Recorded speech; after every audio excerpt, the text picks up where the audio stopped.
What is up, ladies and gentlemen? Today we are going to be installing this rough country lift on a brand new Nissan Titan. This will work for the 2017 model and up. Man, this thing straight off the factory floor. This should be a lot of fun.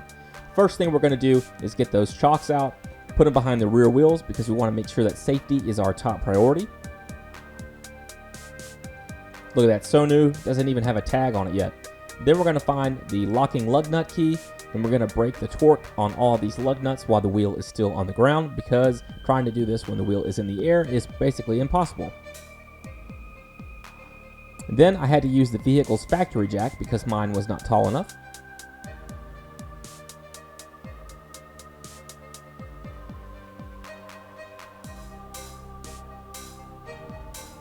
Now we can finish removing those lug nuts, take the wheel off, and get to the heart of the problem. Now the instructions that come with the Ready Lift kit are pretty good. There's a few things in there I don't understand why they're in there. One of the things is putting a ratchet strap around the assembly. You can see that in the instructions. Be sure you put a jack stand under the vehicle, under the frame or a suspension component. And now another thing, the Ready Lift kit does not come with any cotter pins. You have to remove cotter pins from the tie rod and the steering knuckle. After those are out of the way, you can break the torque on that tie rod. Then you can use a 2.5 to 3.5 pound sledgehammer. Tap the side of the knuckle first. Try not to hit the nut and bolt. But at the end of the day, if you have to lightly tap the top of that tie rod to get it off, it's not the end of the world. You just want to make sure that you hit it very lightly, because you can strip the nut or strip the bolt, and that just makes for an even more complicated installation. But usually it's fine if you just give it a few light taps. Next up, we're going to break the torque on the sway bar end link. Also, you want to be very careful of that CV axle boot right there beside my hand. You want to make sure during this whole installation that you take care not to tear that boot, as that will lead to premature failing on your CV axles, and they're already going to be at a more aggressive angle than they were at before. Now, to help remove that tie rod, I put a pry bar underneath the bottom of the strut and push down on that sway bar, and that lets me remove the end link a whole lot easier. Now I'm going to go ahead and put a jack underneath the lower A-arm, just to make sure that I keep everything safe. When breaking the torque from the turnbuckle, I put the tie rod back in to keep the whole assembly from turning. And I'm just breaking the torque on that nut here. I'm not completely removing the nut yet. I just want to break the torque on the nut, loosen it a little bit.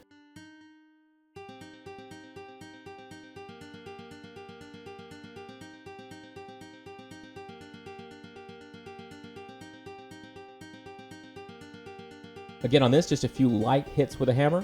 If you stay with it, it will eventually come off. And with this one, you just want to separate the turnbuckle from the upper link. Now that that's out of the way, I'm going to start removing the 3 nuts that hold the strut into the strut tower.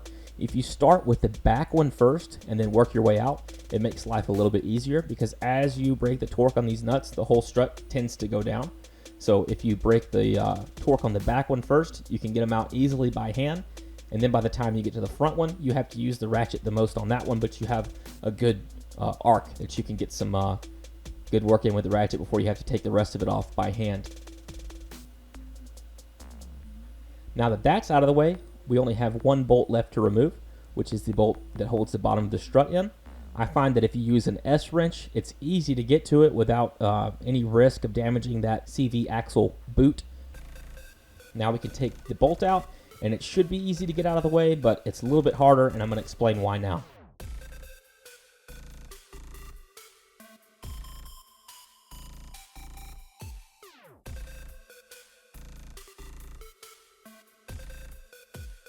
So I had to put a jack on the other side of the vehicle. I didn't have to lift it. I just had to make the sway bar come down enough. So what happens when you just lift up one side of the vehicle, the other side of the vehicle tends to go down. That pushes the sway bar up.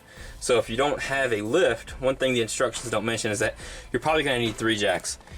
One to jack up this side of the vehicle, one to hold the knuckle up while you're lowering everything to support it, and then another one, it doesn't have to lift the vehicle, you just have to raise it up just enough to get room to let this out. And after you've got it, you can just lift up on this and pull it right down. I need both hands.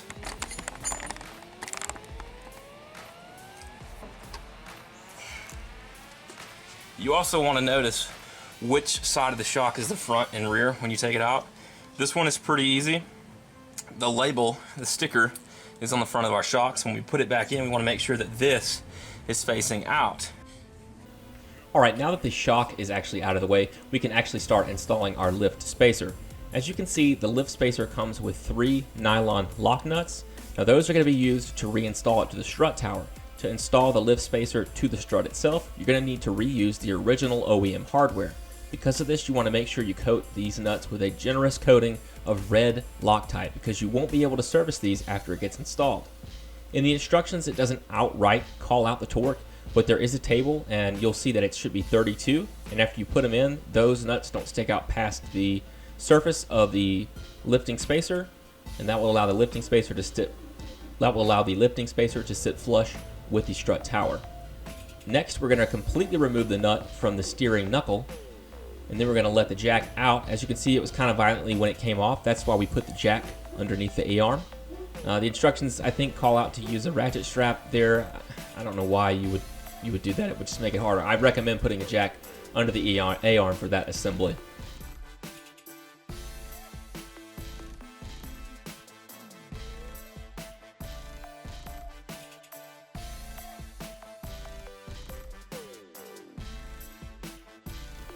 Getting the strut back in can be a little bit difficult because it kind of plays a trick on your mind.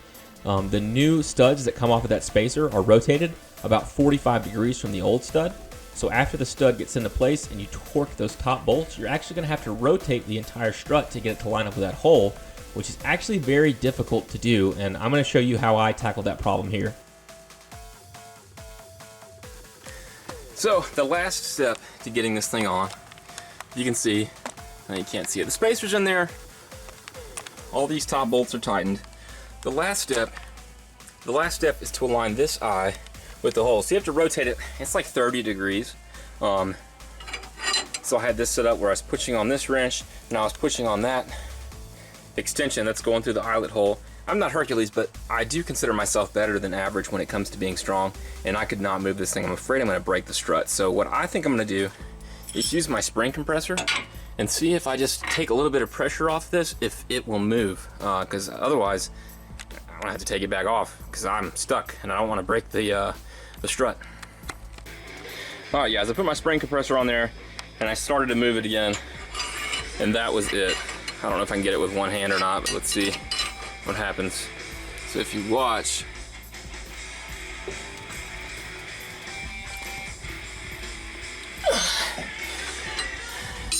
you can see it's moving here, so I bet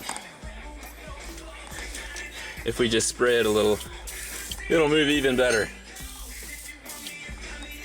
All right, let's see. We're almost lined up with it.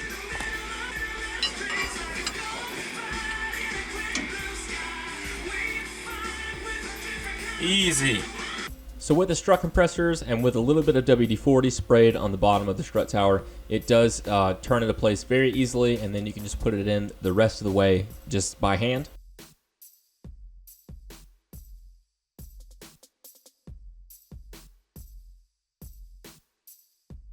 And then, as always, when you're putting this strut tower bolt back on, you want to be sure that you torque the nut and not the bolt.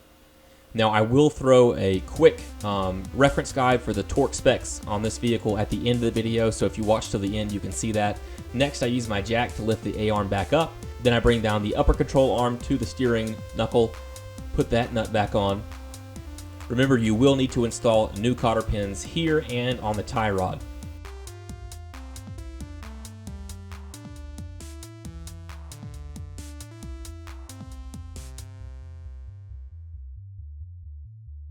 Then I'm going to use my pry bar to bring the sway bar back down so I can get the sway bar end link back into place. Next up is torquing the sway bar end link. And as stated, stick around to the end of the video. I'll put this torque specification guide there, as none of it is listed in the rough country instructions. And then just put the tie rod back into place. Remember, you're going to need to get a new cotter pin, and just repeat this process for the other side, and that's it.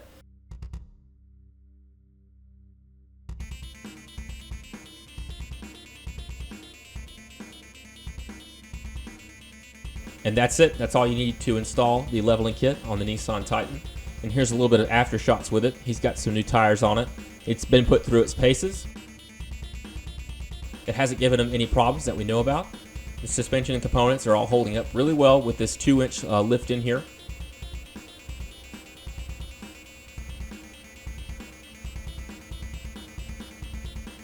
And as you guys can see, it's seen plenty of mud. So, what do you guys think about this leveling kit on this 2017 and up Nissan Titan? Leave me a comment. Let me know if you think it looks good. Don't be afraid to hit that like button. And as always, be sure to subscribe to see some more content from my channel in the future.